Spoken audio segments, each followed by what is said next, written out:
क्या सोच की कंसिस्टेंसी ताज की और कितना अर्सा हो गया आपको?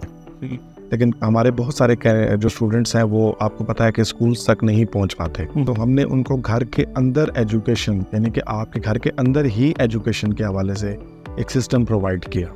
एक माफिया भी एजुकेशन सिस्टम में हमारा बैठा हुआ है, जो महंगी फीसें एकेडमिक्स के नाम पर, एडमिशन्स के नाम पर। माफिया तो आपको पता है हर फील्ड में मौजूद होते हैं। 2010 से आपने स्टार्ट किया, अभी तक का सफर कैसा रहा? आवाम बहुत अच्छा जज कर लेते हैं, खुद पता है कि भाई हमने कहाँ पे जाके एडमिशन करना है, किसको फीस देनी है, कौन मुनासिब चार्जेस पे काम कर रहा है, कौन मुनासिब चार्जेस पे काम नहीं कर रहा है। देखिए मिथ कह लें या कंसेप्ट कह लें कि माशरे में पाया जाता है कि जो प्राइवेट एजुकेशन है कोई वैल्यू नहीं है प्रोफेशनल लाइफ में। क्या प्राइवेट एजुकेशन को बिल्कुल कंसिडर किया जाता है। मसला ये आता है कि हम अपनी स्किल्स इंप्रूव नहीं करते। मैं ऐसे बहुत सारे स्टूडेंट्स को जानता हूँ कि जिन्होंने महंगी महंगी फीसें देके अच्छी अच्छी यूनिवर्सिटीज़ में पढ़ा है और वो 15-20 हज़ार की जॉब करने पे मजबूर है।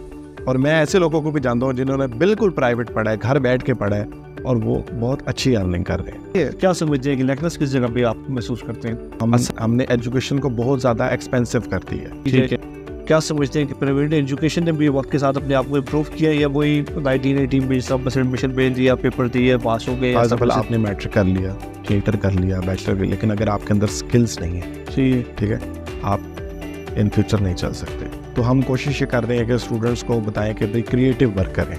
तो कहने का मकसद है कि आपकी स्किल्स आपके अंदर छुपी हुई है। सही है, आपने उसको बाहर निकालना है। बेहतरीन हो गया। आप जब उसको बाहर निकालेंगे आप आर महसूस ना करें।